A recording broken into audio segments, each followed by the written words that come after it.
ज्ञानकर्मसन्न्यासयोगः श्लोक 3 स एवायं मया तेद्य योगः प्रोक्तः पुरातनः भक्तोऽसि मे सखा चेति രഹസ്യം ഹേതദുത്തമം.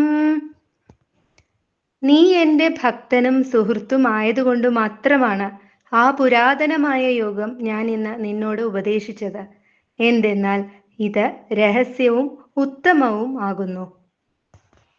I am sharing this ancient science of the relationship with the Supreme with you today because you are both my devotee and my friend, making you capable of understanding the profound mystery of this knowledge.